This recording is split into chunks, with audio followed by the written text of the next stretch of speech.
Hello everyone, welcome to our by Vipin Sir channel. So today we are doing uh, exercise 4.1 questions 2 because last video we have covered question 1 and introductions of chapter 4. Basically ये chapters में हम जो अभी आज जो discuss करेंगे ये हमारा लेक्चर 2 भी है। तो इसमें बेसिकली हमें करना क्या है कि जो हमारे पास कुछ वर्ड्स प्रॉब्लम है, ठीक है, उन वर्ड्स प्रॉब्लम को हम क्वाड्रेटिक इक्वेशंस में क्या करना है, रिप्रेजेंट करना है। आज का वर्क हमारा यही रहेगा, ठीक है।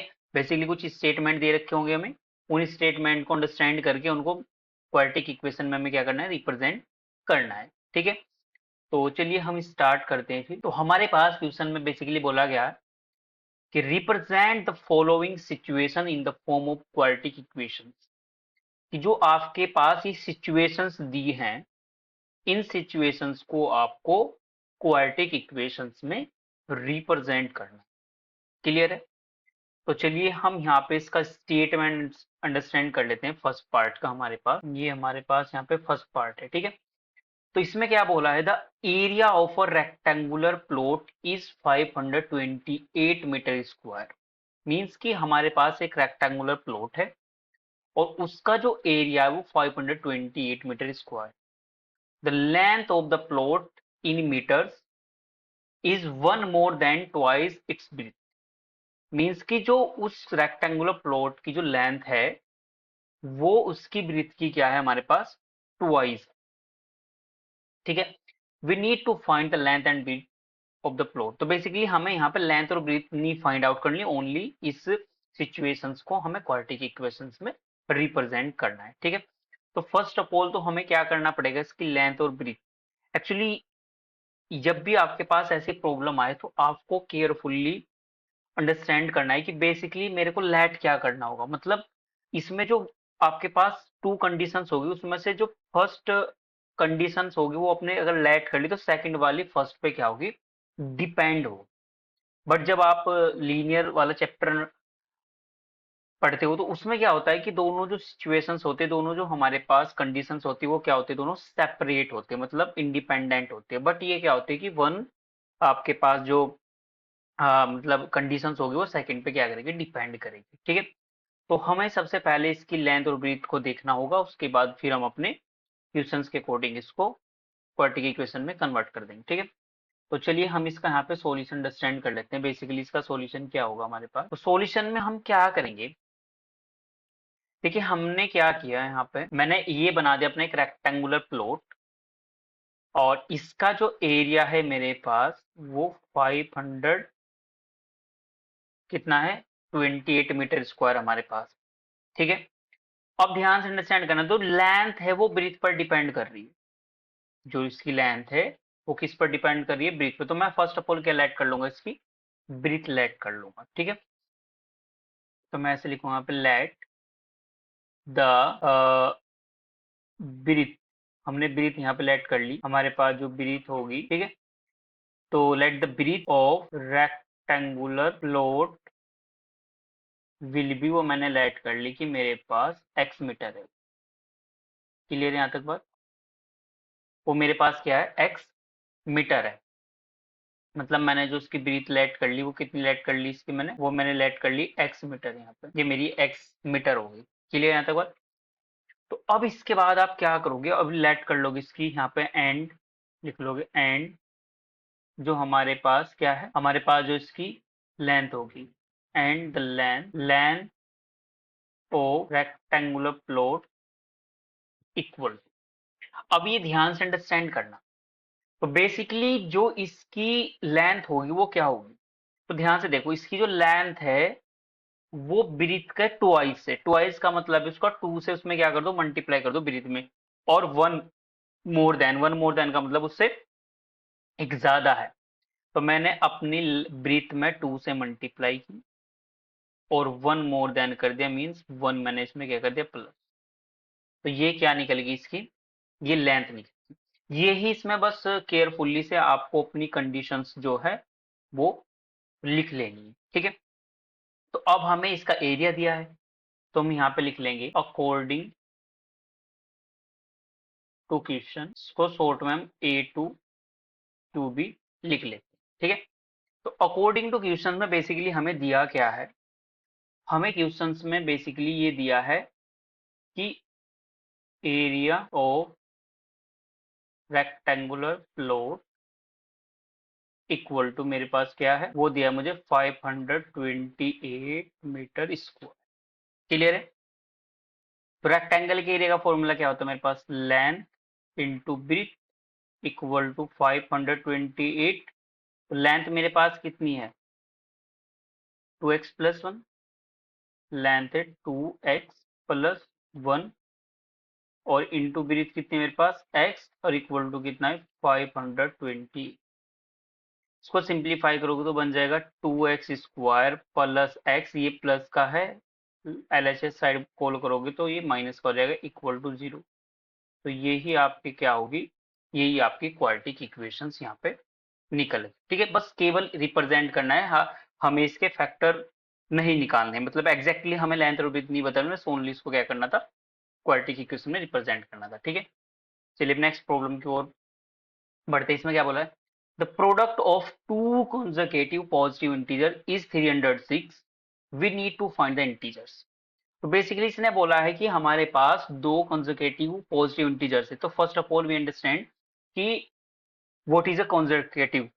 तो कंसेक्यूटिव का मतलब आप हिंदी में अंडरस्टैंड कर लो कि ये मतलब कॉन्टिन्यूअसली लगातार होता है, जैसे कि 1 के बाद 2, 2 के बाद 3 ऐसे एंड सो। ठीक है, और पॉजिटिव मतलब आपके पास जो धनात्मक होंगे, प्लस वाले नंबर्स होंगे, और इंटीजर्स तो आपके पास, ठीक है, 1 2 3 कैसे होंगे पॉजिटिव। तो ठीक है, तो बेसिकली हम हमारे पास जो टू कॉन्सेक्यूटिव इंटीजर्स है उनका हमें प्रोडक्ट दिया, प्रोडक्ट का मीनिंग है यहाँ पे मल्टीप्लीकेशन, हमें 306 दिया है। ठीक है, तो सिंपल अंडरस्टैंड करो, मैं एक आपको पहले बता देता हूँ कि कैसे हम इसका ओवरव्यू देता हूँ। जैसे कि आपके पास 1 है, फिर 2 है, 3 4 एंड सो on चल रहा है। तो बेसिकली आपके पास अगर 1 ना हो तो ये चलो पहले से समझ लो 1 है, 1 से जो मैंने यहाँ पे 2 बनाया इसमें मैंने क्या किया प्लस 1 ऐड किया, फिर इस 1 से जब मेरे पास 3 बना तो प्लस 2 ऐड हुआ, फिर इस 1 से 4 बना तो प्लस 3 ऐड। तो बेसिकली क्या है कि अगर ये मेरे पास x है तो सेकंड वाला x प्लस 1 होगा, थर्ड वाला x प्लस 2 होगा और ऐसे x प्लस 3 होगा। इनको बोलते हैं कॉन्जुगेटिव पॉजिटिव इंटीजर्स। ठीक है, तो हम यही लेट कर लेंगे यहाँ पे सॉल्यूशन में। फर्स्ट ऑफ ऑल मैं क्या लिखूंगा, let the first conjugative positive integers equal to x। Clear. Similarly and the second conjugative positive integer equal to हो जाएगा x प्लस 1। अब अकॉर्डिंग टू क्वेश्चन में हमें क्या बोला है यहाँ पे, अकॉर्डिंग टू क्वेश्चन में मुझे बोल दिया यहाँ पे इनका प्रोडक्ट, प्रोडक्ट मतलब इन दोनों की मल्टीप्लीकेशन आपको दे दी यहाँ पे 306। क्लियर। इसकी इन साइड में मल्टीप्लाई करोगे तो दिस इंप्लाई दैट आ जाएगा एक्स स्क्वायर प्लस एक्स, और ये LHS साइड आ जाएगा तो पॉजिटिव, तो कैसा जाएगा आपके पास निगेटिव हो जाएगा और इक्वल टू में आ जाएगा 0। तो यही आपके पास क्या बनेगी इसकी क्वाड्रेटिक इक्वेशन में ये सिचुएशन हमारी रिप्रेजेंट हो। क्लियर था, बहुत सिंपल है, आपको बस अपने स्टेटमेंट को जो सिचुएशंस दिए हो उसको मैथमेटिकली फॉर्म में एक्सप्रेस करना है। ठीक है, बिल्कुल बिल्कुल सिंपल है, इसमें वो नहीं होना आपको पैनिक। तो चलिए अब हम नेक्स्ट प्रॉब्लम की ओर बढ़ते हैं। नेक्स्ट जो प्रॉब्लम है हमारे पास वो है कि Rohan's mother is 26 years older than him, कि जो रोहन की माता जी हैं वो उससे 26 साल क्या है ओल्डर, ओल्डर मतलब बड़ी, उससे 26 ईयर बड़ी हैं। The product of their age in years 3 years from now will be 360। इसका मीनिंग ध्यान से अंडरस्टैंड करना, 3 years from now will be 360 मतलब अब से 3 वर्ष आफ्टर, ये नाउ विल बी का मतलब है अब से 3 वर्ष बाद, मतलब three years after we would like to find the Ron's percentage. हालांकि हमें यहाँ पे नहीं कैलकुलेट करनी, बट हम जब क्वाड्रेटिक इक्वेशन में कन्वर्ट हो जाती है तो उसके हम मेथड अपनी जो नेक्स्ट लेक्चर्स होंगे उनमें डिस्कस करेंगे भी, तो हमें यहाँ पे रिप्रेजेंट करना है। ठीक है, तो सबसे पहले हम लेट कर लेंगे कि Rohan mother is 26 older than him, कि जो रोहन की माता जी उससे 26 ईयर बड़ी, तो हमें पहले रोहन की एज पता होनी चाहिए। ठीक है, तो हम लेट कर लेंगे यहाँ पे लेट सॉल्यूशन में, let the present age of Rohan equal to, मैंने लेट कर ली वो एक्स ईयर है मेरे पास। क्लियर? तो अब मेरे को ध्यान से आप बताना कि द प्रेजेंट एज ऑफ जो उसकी मदर है, the present age of Rohan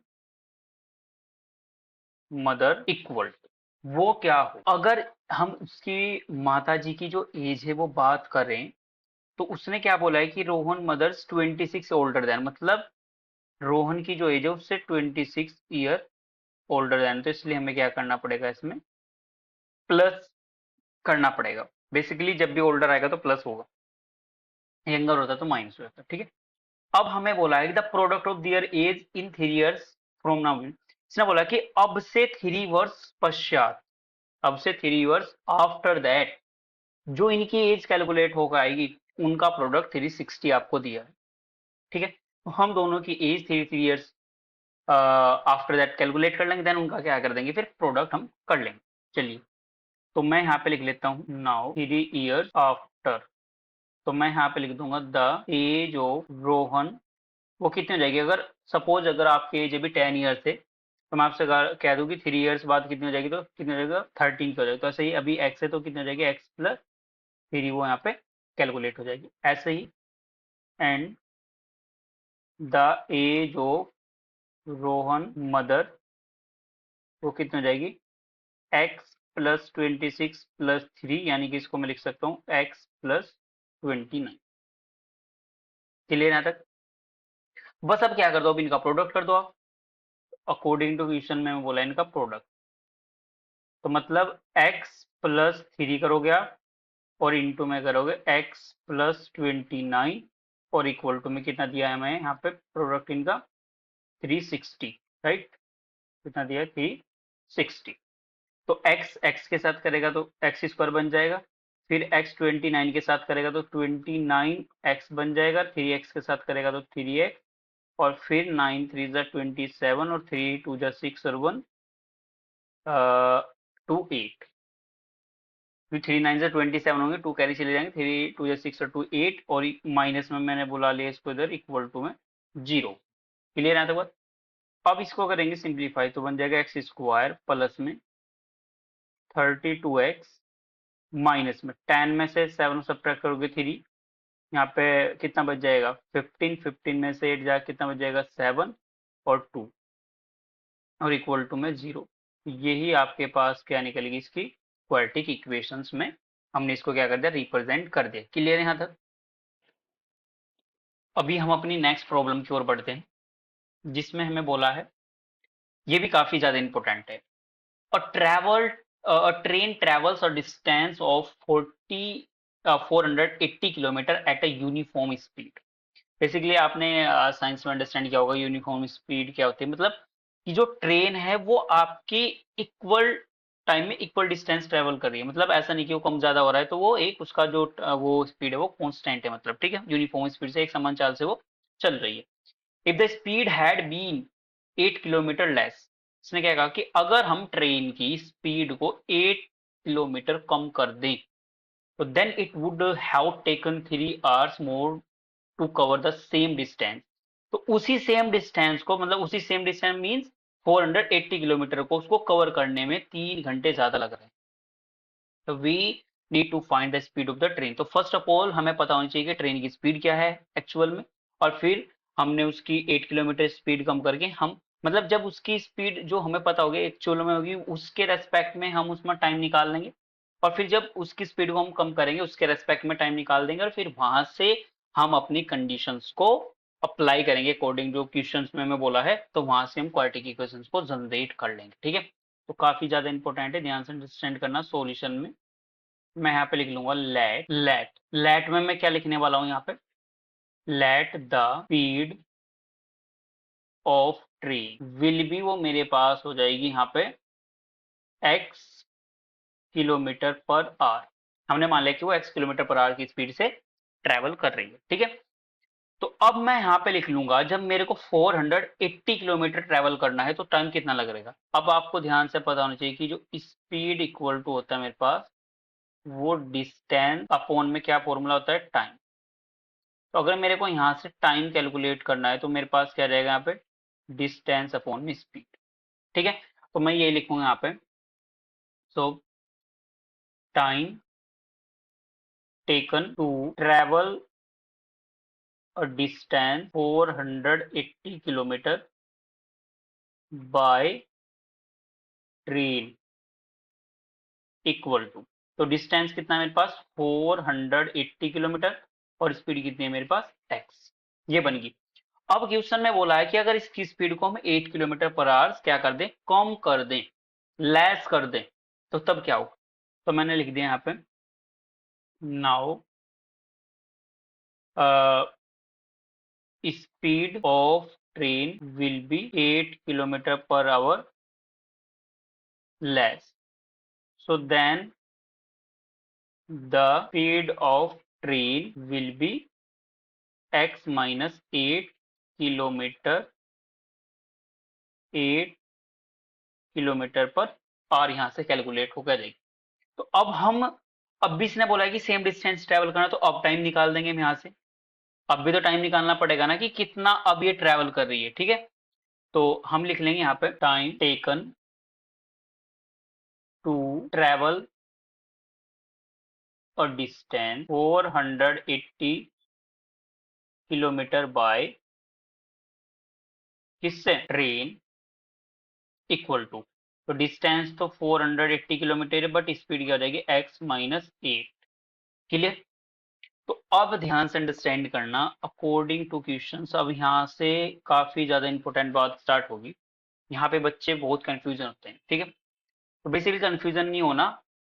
आपको बोला है कि it would taken 3 hours more than time to cover, मतलब अब जो पहले जितना वो टाइम ले रही थी, तो मुझे बताओ जब उसकी स्पीड हम कम करेंगे तो टाइम ज्यादा लेगी या कम लेगी। कोर्स है कि वो टाइम ज्यादा ही लेगी। तो जब वो ज्यादा टाइम ले रही है तो 3 आवर्स ज्यादा ले रही है वो। ठीक है, कितना ज्यादा ले रही है वो, 3। तो मतलब यहां से आपके पास कंडीशन जो बनेगी कि जो हमने सेकेंड ट्रेवल किया उसमें जो टाइम है वो मेरा, उसमें से अगर मैं फर्स्ट स्पीड से जिस टाइम गए थे उसमें जो टाइम लगा उसको सब्ट्रैक्ट कर दूंगा, और इक्वल टू में कितना मेरे पास 3 आवर्स, तो 3 घंटे लग जाएंगे। तो बिल्कुल सिंपल तरीके से आप इसको समझ लीजिए यहाँ पे कि जब आप देखो ध्यान से समझो, बेसिकली ये इस तरीके से निकल के आया, मैंने ये थोड़ा सा डायरेक्ट लिख दिया, इसको आप ऐसे भी समझ सकते हो कि जो टाइम टू लगा हमारे पास जब हमने सेकंड डिस्टेंस से ट्रेवल किया उसको स्पीड से, तो टाइम जो लगा वो क्या होगा मेरे पास 3 + T1 होगा। मतलब तुम्हें पता है कि जब हम 3 पहले वाले जितना वो टाइम ट्रेवल किया था उसमें 3 ऐड करेंगे तो ही तो सेकंड जो टाइम में जो मतलब उसने टाइम लगा उसको ज्यादा लगेगा। इसलिए मैंने T1 को इधर बोला था, T2 माइनस T1 होगा। T2 इज नथिंग बट मेरे पास क्या है 480 upon x minus 8 minus T1 कितना है 480 अपॉन x और इक्वल टू में कितना है 3। बस इसके बाद तो कुछ नहीं, डिनोमिनेटर लाइक कर लो और फिर इसको सिंप्लीफाई कर लो, तो x की इधर करोगे आप तो 480x माइनस ये 480 x माइनस 8 की करोगे तो x हो जाएगा, और ये माइनस माइनस प्लस हो जाएंगे।